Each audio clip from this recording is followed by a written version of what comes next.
Hi ನಮಸ್ಕಾರ, welcome to enjoy family. Friends, ಇವತ್ತು ಪನ್ನೀರನ್ನಲ್ಲಿ ಬುರ್ಜಿ ಮಾಡ್ಕೊಳ್ತಾ ಇದ್ದೀನಿ. ಇದು ಪನ್ನೀರ್ ಬುರ್ಜಿ ಗ್ರೇವಿ. ಇದು ತುಂಬ ಚೆನ್ನಾಗಿರುತ್ತೆ ಫ್ರೆಂಡ್ಸ್. ಇದು ಹೇಗೆ ನಾವು ಮೊಟ್ಟೆ ಬುರ್ಜಿನ ಮಾಡ್ಕೊಳ್ತೀವೋ ಅದೇ ಥರನೇ ಪನ್ನೀರಲ್ಲಿ ಬುರ್ಜಿ ಮಾಡ್ತಾ ಇದ್ದೀನಿ. ಬಟ್ ಇದನ್ನು ಗ್ರೇವಿ ಥರ ಮಾಡ್ಕೊಳ್ತಾ ಇರೋದು ತುಂಬ ಸುಲಭವಾಗಿ ಈಸಿಯಾಗಿ ಮಾಡ್ಕೋಬೋದು. ಹಾಗೆ ನಿಮಗೆ ಡ್ರೈ ಬೇಕಿದ್ರೆ ಡ್ರೈ ಆಗೋ ಕೂಡ ಮಾಡ್ಕೋಬೋದು. ಅದಕ್ಕೆ ಪನ್ನೀರನ್ನು ತೊಗೊಂಡಿದ್ದೀನಿ. ಪನ್ನೀರನ್ನು ಇಲ್ಲಿ ಕ್ರಷ್ ಮಾಡ್ಕೊಳ್ಳಿ, ಇಲ್ಲ ಅಂತಂದರೆ ಗ್ರೇಟ್ ಮಾಡ್ಕೋಬೋದು. ಗ್ರೇಟ್ ಮಾಡಿಕೊಂಡ್ರೆ ಅಂದರೆ ತುರ್ಕೊಂಡ್ರೆ ಸ್ವಲ್ಪ ಮೆತ್ತಗಾಗ್ಬಿಡುತ್ತೆ. ಅದಕ್ಕೋಸ್ಕರ ನಾನಿಲ್ಲಿ ಸ್ವಲ್ಪ ಗಟ್ಟಿ ಗಟ್ಟಿ ಪೀಸ್ ಇರಲಿ ಅಂತ ಹೇಳ್ಬಿಟ್ಟು ಕ್ರಷ್ ಮಾಡ್ಕೊಂಡಿದ್ದೀನಿ. ಈಗ ಒಗ್ಗರಣೆಗೆ 1 ಟೇಬಲ್ ಸ್ಪೂನಷ್ಟು ಎಣ್ಣೆ ಹಾಕ್ಕೊಂಡು ಚೆನ್ನಾಗಿ ಕಾದಾದಮೇಲೆ ಜೀರಿಗೆನ 1 ಟೀ ಸ್ಪೂನಷ್ಟು ಹಾಕ್ಕೊಂಡು ಚೆನ್ನಾಗಿ ಚಟಪಟ ಅಂತ ಸಿಡಿದಾದ್ಮೇಲೆ ಇದಕ್ಕೆ 3ರಿಂದ 4 ಈರುಳ್ಳಿನ ಚಿಕ್ಕ ಚಿಕ್ಕದಾಗಿ ಚಾಪ್ ಮಾಡ್ಕೊಂಡು ಹಾಕ್ಕೊಳ್ತಾ ಇದ್ದೀನಿ. ಹಾಗೆಯೇ 1 ಟೀ ಸ್ಪೂನಷ್ಟು ಶುಂಠಿ, 1 ಟೀ ಸ್ಪೂನಷ್ಟು ಬೆಳ್ಳುಳ್ಳಿ, ಇಷ್ಟನ್ನು ಕೂಡ ಚೆನ್ನಾಗಿ ಮಿಕ್ಸ್ ಮಾಡ್ಕೋಬೇಕು. ಈರುಳ್ಳಿ ಮತ್ತು ಶುಂಠಿ ಬೆಳ್ಳುಳ್ಳಿ ಚೆನ್ನಾಗಿ ಫ್ರೈ ಆಗಬೇಕು ಎಣ್ಣೆ ಒಟ್ಟಿಗೆ. ನಾವು ಗ್ರೇವಿ ಮಾಡ್ಕೊಳ್ತಾ ಇರೋದ್ರಿಂದ ಆದಷ್ಟು ಚೆನ್ನಾಗಿ ಫ್ರೈ ಆದರೆ ಚೆನ್ನಾಗಿರುತ್ತೆ. ನೋಡಿ, ಈ ಥರ ಗೋಲ್ಡನ್ ಬ್ರೌನ್ ಬರೋವರೆಗೂ ಚೆನ್ನಾಗಿ ಫ್ರೈ ಮಾಡ್ಕೋಬೇಕು. ಆದಷ್ಟು ಕೆಂಪಗಾಗೋವರೆಗೂ ಫ್ರೈ ಮಾಡ್ಕೊಳ್ಳಿ.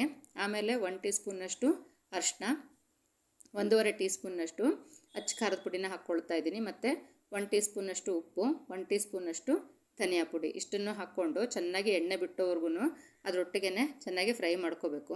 ನೋಡಿ, ಇಷ್ಟು ಚೆನ್ನಾಗಿ ಫ್ರೈ ಮಾಡ್ಕೊಂಡು ಆದಮೇಲೆ ಇದಕ್ಕೆ ನಾವು ಇಷ್ಟಾದಮೇಲೆ ರೆಡಿ ಆಯಿತು. ಇವಾಗ ಟೊಮೊಟೊ ಹಣ್ಣನ್ನು ಹಾಕ್ಕೊಳ್ತಾ ಇದ್ದೀನಿ. ಟೊಮೊಟೊ ಹಣ್ಣನ್ನು ನೀವು ಕ್ರಷ್ ಮಾಡಿ ಹಾಕ್ಕೊಳ್ಳಿ, ಇಲ್ಲ ಅಂತಂದರೆ ಪೇಸ್ಟ್ ಮಾಡಾದರೂ ಹಾಕ್ಕೋಬೋದು, ಇಲ್ಲಾಂದರೆ ಹೆಚ್ಚು ಕೂಡ ಹಾಕ್ಕೋಬೋದು. ನಾನಿಲ್ಲಿ ಟೊಮೊಟೊ ಪ್ಯೂರಿ ಹಾಕ್ಕೊಳ್ತಾ ಇದ್ದೀನಿ, ಅಂದರೆ ಚಿಕ್ಕದಾಗಿ ಕ್ರಷ್ ಮಾಡಿ ಹಾಕ್ಕೊಳ್ತಾ ಇದ್ದೀನಿ.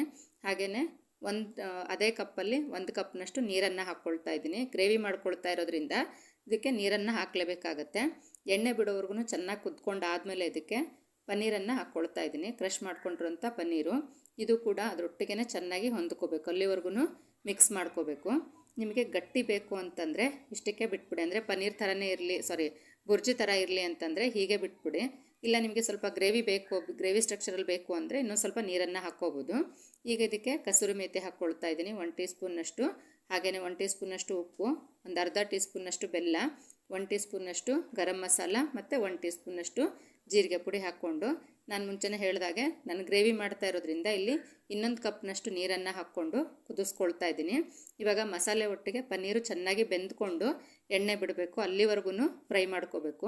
ಮತ್ತು ನೀರನ್ನು ಬೇಗ ಪನ್ನೀರ್ಗಳು ಅಬ್ಸರ್ವ್ ಮಾಡಿಬಿಡುತ್ತೆ. ಅದಕ್ಕೋಸ್ಕರ ಮತ್ತೆ ನೀವು ನೋಡಿಕೊಂಡು ಬೇಕಿದ್ದಾಗ ನೀರನ್ನು ಹಾಕ್ಕೊಂಡು ಚೆನ್ನಾಗಿ ಕುದಿಸ್ಕೊಳ್ಳಿ. ಒಂದು 3ರಿಂದ 4 ನಿಮಿಷದೊಳಗೇ ಪನ್ನೀರು ಕೂಡ ಬೆಂದ್ಕೊಂಡ್ಬಿಡುತ್ತೆ. ನೋಡಿ, ಬೆಂದ್ಬಿಟ್ಟು ಚೆನ್ನಾಗಿ ಎಣ್ಣೆ ಕೂಡ ಬಿಟ್ಕೊಂಡಿದೆ. ನೀವು ಟೇಸ್ಟ್ ಮಾಡಿಕೊಂಡು ಇಲ್ಲಿ ಬೇಕಿದ್ದರೆ ಮತ್ತೆ ಉಪ್ಪು ಹಾಕ್ಕೊಳ್ಳಿ. ಇವಾಗ ಸ್ಟವನ್ನು ಆಫ್ ಮಾಡ್ಕೊಂಡು ನಾನು ಕೊತ್ತಂಬರಿನ ಹಾಕ್ಕೊಂಡು ಚೆನ್ನಾಗಿ ಕಾಯಿಸ್ಕೊಳ್ತಾ ಇದ್ದೀನಿ. ಮತ್ತು ಮಡಕೆಯಲ್ಲಿ ಮಾಡ್ಕೊಳ್ಳೋದ್ರಿಂದ ಮತ್ತೆ 2 ನಿಮಿಷ ಇದರಲ್ಲೇ ಬೆಂದ್ಕೊಳ್ಳುತ್ತೆ ಅದು. ನೋಡಿ, ಆಫ್ ಮಾಡಿದ್ಮೇಲೆ ಕೂಡ ಬೆಂದ್ಕೊಳ್ತಾ ಇದೆ. ಇವಾಗ ಚಪಾತಿ ಜೊತೆಗೆ ಸರ್ವ್ ಮಾಡ್ಕೊಳ್ತಾ ಇದ್ದೀನಿ. ತುಂಬ ಚೆನ್ನಾಗಿರುತ್ತೆ ಫ್ರೆಂಡ್ಸ್. ಇದು ಅನ್ನದ ಜೊತೆಗೂ ಅಷ್ಟೇ ಟೇಸ್ಟನ್ನು ಕೊಡುತ್ತೆ. ಚಪಾತಿ ಜೊತೆಗಂತೂ ಒಳ್ಳೆ ಕಾಂಬಿನೇಷನ್ನು. ನೀವು ಇನ್ನೊಂದು ಸ್ವಲ್ಪ ನೀರು ಹಾಕ್ಕೊಂಡ್ರೆ ಇನ್ನೂ ಒಳ್ಳೆ ಗ್ರೇವಿ ಸಿಗುತ್ತೆ. ಇಷ್ಟು ಮಾಡಿಕೊಂಡು ಟ್ರೈ ಮಾಡಿ ನೋಡಿ. ಇವತ್ತು ಮಾಡೋ ವಿಡಿಯೋ ಇಷ್ಟ ಆಗಿದ್ದರೆ ಲೈಕ್, ಕಮೆಂಟ್ ಮತ್ತು ಶೇರ್ ಮಾಡಿ. Thank you.